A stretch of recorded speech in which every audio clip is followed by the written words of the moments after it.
Sometimes the most revealing moments happen when nobody expects them. Not during a big interview. Not during a tearful confession. Just an ordinary Wednesday morning, cameras rolling, coffee mugs on the desk, and two people who have shared a life for almost 30 years suddenly saying exactly what's on their minds. That's what happened on a recent episode of Live with Kelly&Mark, when a lighthearted joke about traveling turned into something audiences couldn't stop talking about. It started small. Kelly brought up a concept she'd apparently been thinking about, something she called an airport divorce. Not a real separation, but a travel trend where couples intentionally part ways at the airport, check in separately, move through security on their own, and reunite only once they reach the gate. On paper it sounds almost clinical. But the moment Kelly floated the idea to Mark live, in front of an audience, it stopped being a concept and became something much more personal. And that's really the whole story here, isn't it? It's never about the airport. It's about what the airport reveals. Kelly explained that she and Mark simply operate on different frequencies when they travel. She's the type to move quickly, stay relaxed, not overthink the process. Mark, according to her, likes to arrive absurdly early, practically camping out at the gate before the sun comes up. Mark, for his part, wasn't having it. He pushed back, insisted the exaggeration had gotten out of hand, and the two of them went back and forth in that unmistakable rhythm longtime couples fall into, half bickering, half performing, and somehow completely sincere the entire time. What makes this moment so fascinating isn't the disagreement itself. Anyone who has ever traveled with a partner knows this exact tension. It's the fact that Kelly and Mark didn't try to smooth it over for the cameras. They let the friction show. And viewers responded to that authenticity almost instantly. There's something quietly comforting about watching two people who've built an entire public life together still bicker about something as mundane as airport lines. It reminds audiences that even the couples we consider the gold standard of long-term love are not immune to the small, everyday frustrations that come with sharing a life. The difference is, most of us don't have millions of people watching us hash it out.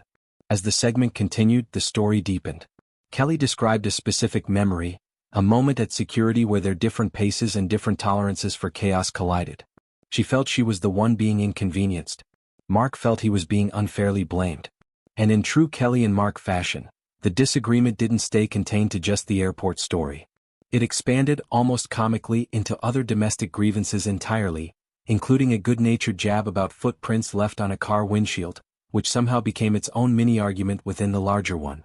It's easy to laugh at that shift, and audiences certainly did. But there's something worth sitting with underneath the comedy. When couples argue about small things, a car, a suitcase, a line at security, they're rarely actually arguing about the small thing. They're negotiating something deeper, whose perspective gets acknowledged, whose frustration gets taken seriously, who feels heard in the moment. Kelly and Mark turned that negotiation into television, and somehow made it funny instead of uncomfortable. That's a delicate skill. Not every couple could pull off airing genuine tension on live television without it curdling into something awkward or cold. But Kelly and Mark have spent so many years building trust with their audience, and clearly with each other, that even their sharper exchanges land as charming rather than concerning. Viewers didn't watch that segment and worry about their marriage. They watched it and thought, that's exactly how my husband and I sound in the car. Mark eventually diffused the tension himself, joking about the strange spectacle of watching a married couple squabble live on national television, comparing it almost to a domestic sitcom playing out in real time. And that comment matters more than it might seem. It shows self-awareness. It shows a willingness to step outside the argument and acknowledge what the audience is actually witnessing. Two imperfect, funny, occasionally irritated people, still choosing to show up for each other, still choosing to laugh at themselves. Kelly, for her part, punctuated the exchange with the very phrase that had started the whole thing, declaring that an airport divorce was exactly what they were going to get. Of course, nobody watching believed for a second that she meant it literally. That's precisely why it worked. It was playful escalation, not a real threat. And audiences understood the language of that kind of marital shorthand immediately, because so many of them speak it themselves. This is where the deeper emotional current of the moment really comes into focus. Kelly and Mark have been visible as a couple for nearly 3 decades now, first as actors who met on a soap opera set, later as parents raising 3 children largely in the public eye, and now as co-hosts navigating a daily television partnership that very few couples ever attempt. Most marriages don't get tested under studio lights, in front of a live audience, with producers cueing segments and cameras capturing every raised eyebrow. Kelly and Mark do that every single weekday morning. And maybe that's exactly why moments like this resonate so strongly. Their relationship isn't just something they talk about. It's something viewers get to watch in near real time 5 days a week. The small disagreements, the inside jokes, the moments of genuine tenderness that show up in between the bickering. All of it accumulates into something that feels less like celebrity content and more like watching a marriage unfold in front of you, chapter by chapter. There's also something worth noting about how differently Kelly and Mark tend to process conflict. Kelly leans into humor almost instinctively, turning frustration into a bit, a punchline, a story she can tell an audience. Mark tends to hold his ground a little longer before circling back with his own joke, often flipping the tension back onto her with the same affection he's on the receiving end of. Watching that rhythm play out is like watching two people who know each other so well that they no longer need to explain themselves. They just react instinctively the way only decades of familiarity allow. It's worth asking why an ordinary squabble about travel logistics became something people felt compelled to share, discuss, and rewatch. Part of it is simply relatability. Nearly everyone who has traveled with a spouse or partner has lived some version of this argument. The early arriver versus the last-minute rusher, the security line stress test that reveals more about a relationship than either person expected. But part of it is also something more specific to Kelly and Mark themselves. Audiences have watched them evolve from newlyweds to parents to empty nesters to coworkers, and there's a kind of trust built into that long-term viewing relationship. When they bicker, it doesn't feel like drama.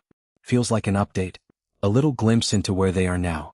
Some viewers online joked that the segment felt more like watching their own parents argue than watching two television hosts perform a bit. Others noted how quickly the tension dissolved into laughter, pointing to it as proof of just how secure their relationship actually is. Nothing about the exchange suggested distance or resentment. If anything, it highlighted the opposite, a couple comfortable enough with each other and with their audience to let an unscripted, slightly messy moment simply exist on camera without smoothing every edge. There's a broader lesson tucked into all of this, whether or not it was intentional.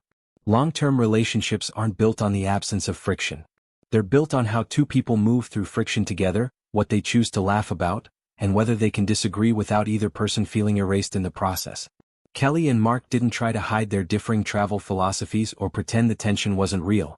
They simply let it play out, let each other push back, and let humor carry them through to the other side. Maybe that's the real reason this particular moment struck such a nerve. It wasn't really about an airport. It wasn't really about a windshield or a suitcase or who walks faster through a terminal. It was a small human window into what it actually looks like to stay close to someone for almost 30 years. The negotiations, the inside jokes, the moments where you're mildly annoyed and completely in love at the very same time. Perhaps the reason so many people remain invested in Kelly and Mark isn't simply because they've spent decades in the spotlight together. It's because audiences continue to see something genuine in the way they navigate life, disagreements included, in front of everyone. And maybe that's why moments like this stay with viewers long after the segment ends, not because of what was said but because of what it revealed. So here's a question worth sitting with. Was there a moment in that exchange that reminded you of your own relationship? A version of the airport divorce you and someone you love have joked about, maybe without ever calling it that? Share your thoughts, your favorite Kelly and Mark moments, and what you think keeps a partnership like theirs feeling so real after all these years.